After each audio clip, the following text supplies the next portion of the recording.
Old Redditors, what's a must-know story of Reddit new users should know?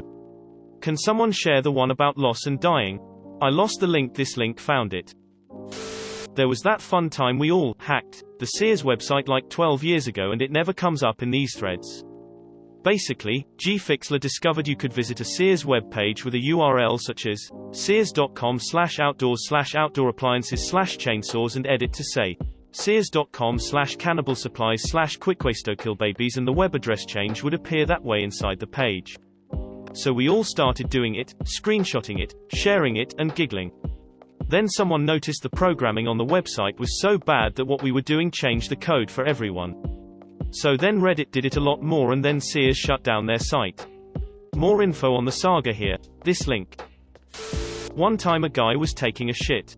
He proceeded to sneeze while the power went out at the exact same time. He freaked out because he thought he shit himself blind. If you're hiking deep in the woods and come across a staircase, just ignore it and keep your distance, this link. The one that always stuck with me is the guy who peed on a pregnancy test as a joke, and it came out positive, so he posted the picture too, funny or something similar. Amongst all the tomfoolery in the comments, a med student pipes up saying that op should go see the doctor immediately. Turns out that the hormone that pregnancy tests detect, when produced by males, is a symptom of testicular cancer. IRC, the guy ended up catching it super early because of the thread and getting it removed before it became a problem.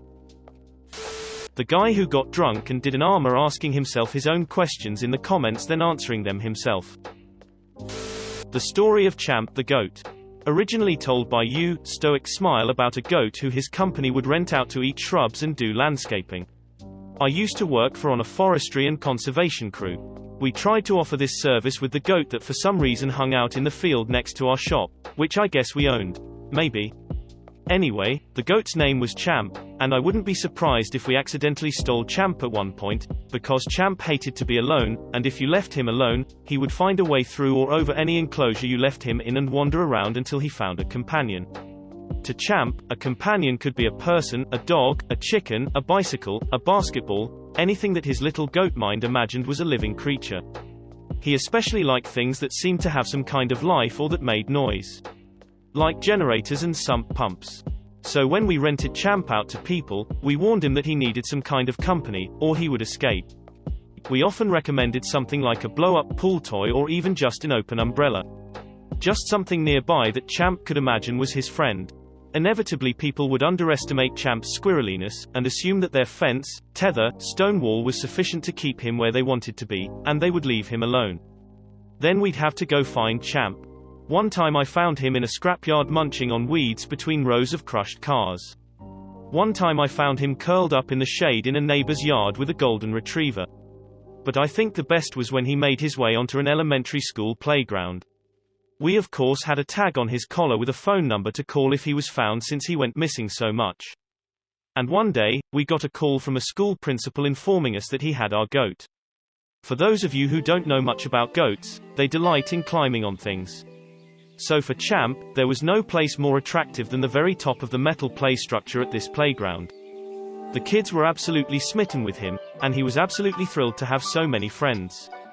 And he was ecstatic to be at the top of the play structure too. It wasn't until all the kids went inside after recess that we could get him down.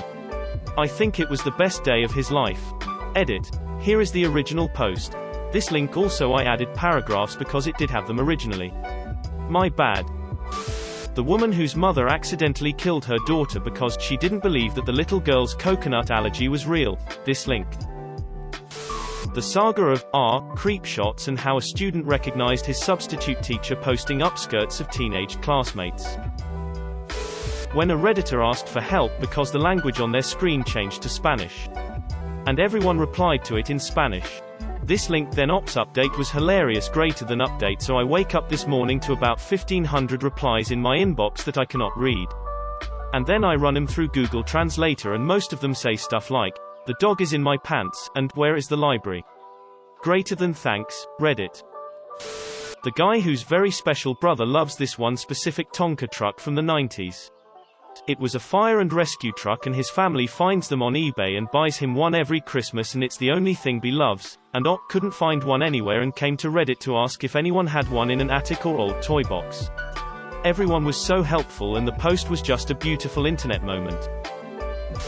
Not really a story, but an epic comment thread nonetheless. How did you take that picture? This link. What's the worst thing someone has said you during sex? Talk dirty to me. Attempt this link. Edit. Typo. The guy who dreamed an entire life and a lamp ruined it all. Trees and marijuana enthusiasts are swapped. If you have a question about your oak tree, trees will tell you how to smoke it, while marijuana enthusiasts will tell you how to nurture it. It is completely worth being subbed to both, just for the crossover posts. There was this girl from the Solomon Islands. Used to live in a tiny village or settlement, on a small island there. Used to get around on canoes, and live in primitive little self-made huts. She'd sometimes go to Brisbane, where I think she had studied or visited a while. She just showed all of us what island life was like, removed from modern conveniences of restaurants, supermarkets, cars and stress. I loved seeing her photos and reading about her life there. Does anyone else remember this girl from the Solomon Islands? The guy who wanted to leave his wife, who posted to our relationship advice, but was worried about how she'd react. Reddit told him to stop being a pussy, so he told her it was over, then she killed both their kids. I can't believe everyone forgot about MTG Butts guy. That was the highest upvoted post on Reddit for a while. EDIIT. Here ya go, this link. It's not that old, but the story of how Ellen Pao was head of Reddit and lost her job in 2015. That was the time period when Reddit went from mostly free-range community to business-curated social media outlet. A lot of people see that 2014 into 2016 timeframe as the death of old Reddit. My favorite was the guy throwing his steak at the window and getting caught by his wife's boss, and then the wife followed up with a post of her own. Another one I've never been able to find was a guy who was drunk, high, and he yelled out of his window, "Happy fucking birthday." Really aggressively, and scared her. The comment underneath said, "Bake her a cake to say sorry."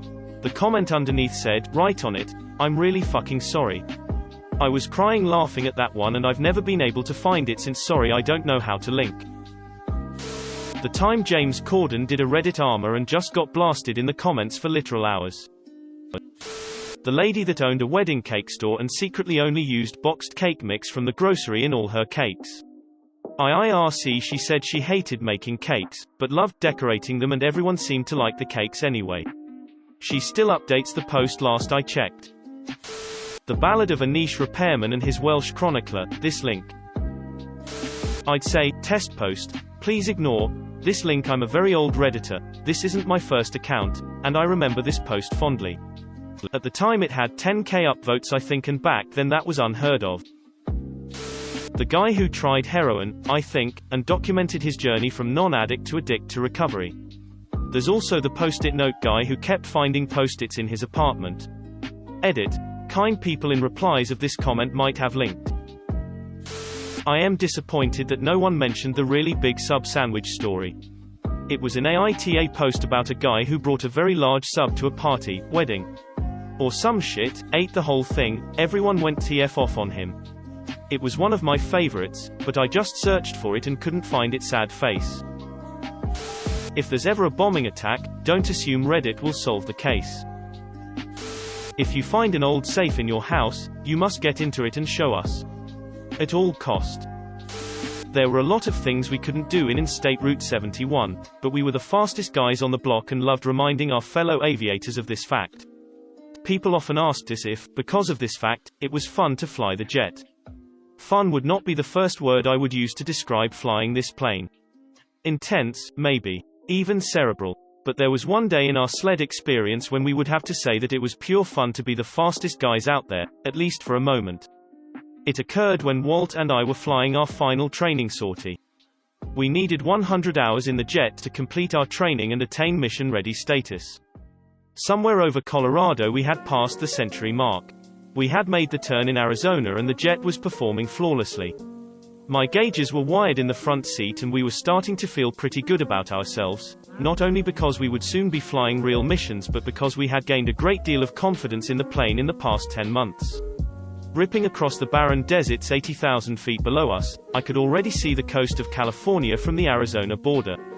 I was, finally, after many humbling months of simulators and study, ahead of the jet. I was beginning to feel a bit sorry for Walter in the back seat. There he was, with no really good view of the incredible sights before us, tasked with monitoring 4 different radios. This was good practice for him for when we began flying real missions, when a priority transmission from headquarters could be vital. It had been difficult, too, for me to relinquish control of the radios, as during my entire flying career I had controlled my own transmissions. But it was part of the division of duties in this plane and I had adjusted to it. I still insisted on talking on the radio while we were on the ground, however. Walt was so good at many things, but he couldn't match my expertise at sounding smooth on the radios, a skill that had been honed sharply with years in fighter squadrons where the slightest radio miscue was grounds for beheading. He understood that and allowed me that luxury. Just to get a sense of what Walt had to contend with, I pulled the radio toggle switches and monitored the frequencies along with him. The predominant radio chatter was from Los Angeles Center, far below us, controlling daily traffic in their sector. While they had us on their scope, albeit briefly, we were in uncontrolled airspace and normally would not talk to them unless we needed to descend into their airspace. We listened as the shaky voice of a lone Cessna pilot asked Center for a readout of his ground speed. Center replied, "November Charlie 175, I'm showing you at 90 knots on the ground." Now the thing to understand about center controllers was that whether they were talking to a rookie pilot in a Cessna, or to Air Force One, they always spoke in the exact same, calm, deep, professional, tone that made one feel important. I referred to it as the Houston Center voice.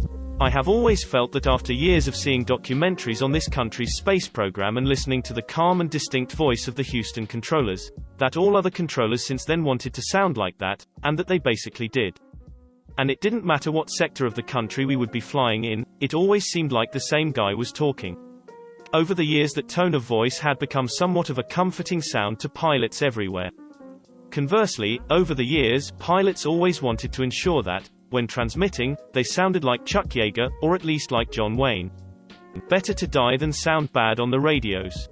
Just moments after the Cessna's inquiry, a twin Beech piped up on frequency, in a rather superior tone, asking for his ground speed.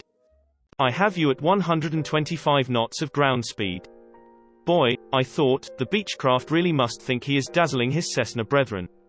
Then out of the blue, a Navy F-18 pilot out of Nars Lemoore came up on frequency. You knew right away it was a Navy jock because he sounded very cool on the radios. "Center, Dusty 52 ground speed check." Before Center could reply, I'm thinking to myself, hey, Dusty 52 has a ground speed indicator in that $1 million cockpit, so why is he asking Center for a readout? Then I got it. Dusty here is making sure that every bug smasher from Mount Whitney to the Mojave knows what true speed is. He's the fastest dude in the valley today, and he just wants everyone to know how much fun he is having in his new Hornet. And the reply, always with that same, calm, voice, with more distinct alliteration than emotion, "Dusty 52, Center, we have you at 620 on the ground."